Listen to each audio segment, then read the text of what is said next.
Mi suegra se paró en medio de mi cocina, la cocina que yo pagué hasta el último azulejo, y me dijo, aquí las reglas las pongo yo. Sonreí.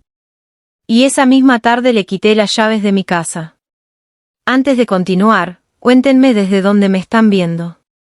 Y si alguna vez tuvieron que ponerle límites a un familiar que confundió su generosidad con debilidad, denle like y suscríbanse, porque esta historia apenas empieza. Me llamo Renata, tengo 34 años, y durante los últimos 6 he estado casada con Iván. Desde afuera parecíamos la pareja perfecta, una casa de 2 pisos en un fraccionamiento tranquilo, 2 autos en la cochera, vacaciones cada verano. Lo que nadie sabía era que esa casa la pagué yo, sola, con lo que gané montando mi despacho de contabilidad desde cero mientras Iván terminaba su segunda maestría, la que nunca usó. Cuando compramos la casa, decidí ponerla a mi nombre. No por desconfianza hacia Iván, sino porque mi contador, el mismo oficio que ejerzo, me insistió en proteger el patrimonio mientras nuestras finanzas seguían separadas legalmente. Iván estuvo de acuerdo. Firmó sin problema. En ese entonces todavía no sabíamos lo que su madre, doña Consuelo, estaba a punto de convertirse en nuestra vida diaria. Todo empezó pequeño, como empiezan estas cosas. Doña Consuelo se quedó viuda hace 3 años y, en lugar de mudarse a un departamento más chico como habíamos hablado, empezó a quedarse unos días en nuestra casa. Unos días se convirtieron en semanas. Las semanas se convirtieron en un closet entero, un cajón en el baño, y finalmente una copia de las llaves que Iván le dio sin preguntarme. La primera vez que lo descubrí fue un martes cualquiera. Llegué del trabajo y encontré mis cortinas cambiadas. Las que yo había escogido, las que combinaban perfectamente con el resto de la sala, habían sido reemplazadas por unas de flores amarillas que jamás en mi vida hubiera elegido. Le pregunté a Iván qué había pasado. Se encogió de hombros. Mi mamá dijo que las tuyas eran muy frías. Estas dan más calidez. No dije nada. Pensé, es su madre, hay que tener paciencia. Pero las cortinas fueron solo el principio. Doña Consuelo reorganizó mi alacena, porque así se guarda bien la comida. Cambió el lugar de los muebles de la sala, porque el Feng Shui estaba mal. Le dio órdenes a la señora que me ayuda con la limpieza, contradiciendo instrucciones que yo ya había dado. Y cuando finalmente le pedí, con toda la calma del mundo, que por favor consultara conmigo antes de hacer cambios en mi casa, me miró directamente a los ojos y soltó la frase que cambiaría todo. Mira, hija, yo entiendo que te sientas incómoda, pero mientras yo esté aquí las reglas las pongo yo. Esta es la casa de mi hijo y donde está mi hijo, mando yo. Sonreí. No por diversión, sino porque en ese instante entendí algo que llevaba meses postergando, doña Consuelo no estaba de visita. Se creía dueña. Esa noche, cuando Iván llegó de trabajar, le conté lo que había pasado. Esperaba que me respaldara. En cambio, suspiró como si yo fuera la que estaba exagerando. Renata, es mi mamá. Tiene 68 años, está sola, ¿qué quieres que haga? Dale su lugar. Su lugar no es dar órdenes en mi casa, Iván. Nuestra casa, me corrigió, con ese tonito que ya conocía bien. No discutí. No levanté la voz. Simplemente sentí y me fui a dormir. Pero esa noche, mientras Iván roncaba a mi lado, abrí mi laptop y empecé a investigar exactamente cuáles eran mis derechos sobre una propiedad que estaba, legal y completamente, a mi nombre. Los siguientes 20 días fueron una clase magistral de paciencia calculada. Dejé que doña Consuelo siguiera comportándose como la dueña de la casa. La dejé cambiar mis cortinas, reorganizar mi cocina, mangonear a la señora de la limpieza. Cada vez que Iván me preguntaba por qué ya no discutía con su mamá, yo simplemente sonreía y decía, ya entendí cómo son las cosas aquí. Lo que Iván no sabía es que, en paralelo, yo estaba construyendo mi salida. Primero, contacté a mi abogada, una excompañera de la universidad que ahora se especializa en derecho familiar y patrimonial. Le expliqué la situación completa, la casa a mi nombre, la copia de llaves entregada sin mi consentimiento, los meses de intromisión constante. Ella confirmó lo que yo sospechaba, como única propietaria registrada, yo tenía el derecho legal absoluto de determinar quién entra y quién no entra a esa propiedad. Iván podía vivir ahí porque era mi esposo. Su madre, en cambio, no tenía ningún derecho legal sobre el inmueble, sin importar cuánto tiempo llevara quedándose. Segundo, empecé a documentar todo. Cada cambio que doña Consuelo hacía sin mi permiso, cada comentario despectivo, cada vez que le daba órdenes al personal de limpieza contradiciendo lo que yo había establecido. Fotografié las cortinas nuevas.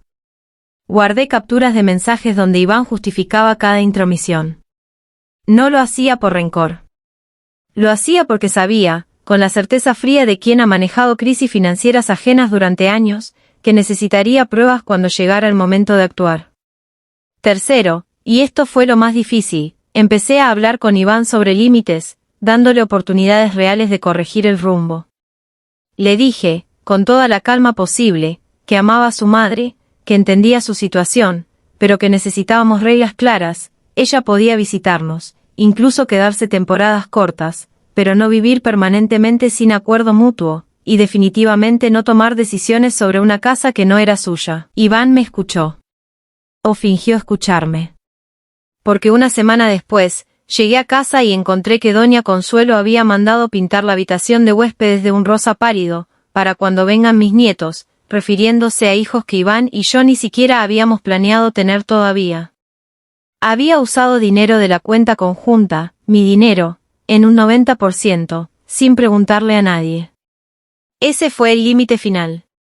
Esa misma noche, mientras Iván dormía, tomé la decisión. A la mañana siguiente, antes de que él despertara, llamé a un cerrajero de confianza. Cambié todas las cerraduras de la casa. No solo la puerta principal, también la de la cochera y la puerta trasera del jardín. El cerrajero terminó el trabajo en menos de 2 horas. Cuando Iván se despertó y salió con su llave de siempre, no pudo abrir la puerta. Tocó, confundido, pensando que algo estaba descompuesto. Le abrí yo, con una taza de café en la mano y la calma más genuina que había sentido en meses. «Buenos días», le dije. Cambié las cerraduras. «¿Qué? ¿Por qué?» «Porque mi casa necesita reglas claras, y las reglas las pongo yo». Se quedó paralizado. Reconoció sus propias palabras, las de su madre, regresando como un boomerang directo a su cara. «Renata, esto es ridículo. Es mi casa también». «No, Iván. Es mi casa. Está a mi nombre, la pagué con mi trabajo, y tú lo sabes perfectamente porque firmaste los documentos hace 6 años. Tú vives aquí porque eres mi esposo y porque te amo. Tu madre entraba aquí porque yo lo permití, no porque tuviera derecho. Y ese permiso se acabó». Le entregué una copia nueva de llaves. Una sola copia, a su nombre. «Estas son las tuyas. No hay copia para tu mamá. Si ella quiere visitarnos, será bienvenida cuando ambos estemos de acuerdo, y tocará el timbre como cualquier invitada». Iván explotó. Me acusó de estar celosa, de ser controladora, de no entender el sacrificio de una madre. Repitió, casi con las mismas palabras que su madre había usado semanas atrás, que yo estaba exagerando, que estaba actuando como si el mundo girara alrededor de mis reglas. Lo dejé hablar. No lo interrumpí. Cuando terminó, simplemente dije, «Tienes razón. El mundo no gira alrededor de mis reglas. Pero esta casa sí». Doña Consuelo llegó esa tarde, como siempre, directo a la puerta principal, con su llave en mano. La llave no funcionó. Tocó el timbre, confundida, y cuando le abrí, su expresión pasó de la sorpresa a la furia en cuestión de segundos. «¿Qué significa esto? ¿Por qué cambiaste las cerraduras?» «Porque esta es mi casa, doña Consuelo, y a partir de hoy, las visitas se coordinan conmigo con anticipación. Yo soy la madre de tu esposo. Tengo todo el derecho de estar aquí cuando quiera. Con todo respeto, no lo tiene. Esta propiedad está a mi nombre.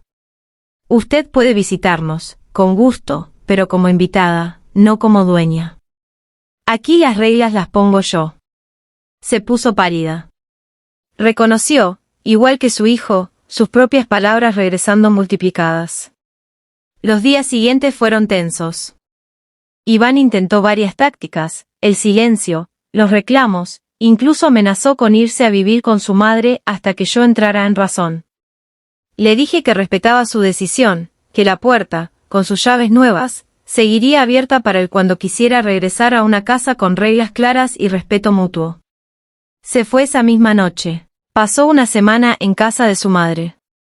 Y ahí, en un departamento de 2 recámaras compartido con doña Consuelo, Iván descubrió algo que llevaba años sin ver, lo que era vivir bajo las reglas de otra persona sin ningún tipo de autonomía. Su madre decidía qué comían, a qué hora, con quién podía hablar por teléfono y hasta criticaba la forma en que doblaba su ropa. Para el 5.º día, Iván ya entendía exactamente lo que había estado ignorando en su propia casa durante meses. Regresó un domingo por la tarde, tocó el timbre como cualquier visitante, y cuando le abrí, no dijo una palabra sobre las cerraduras. Solo dijo, tenías razón. No me di cuenta de lo que estaba permitiendo. No fue una disculpa perfecta. No resolvió todo de inmediato. Pero fue el comienzo de una conversación real sobre límites, sobre respeto, y sobre entender que amar a tu familia no significa entregarles las llaves de tu vida entera. Hoy, doña Consuelo nos visita cada 15 días, siempre avisando antes, siempre tocando el timbre. Las cortinas de flores amarillas están guardadas en el closet de invitados, esperando el día en que alguien más las quiera. Las mías, las que yo elegí, siguen colgadas exactamente donde las puse. Y en el llavero junto a la puerta, solo hay 2 copias, la mía y la de mi esposo. Si esta historia te hizo sentir identificado, cuéntame en los comentarios, tú también tuviste que recuperar el control de tu propia casa. Dale like, suscríbete, y nos vemos en la próxima historia.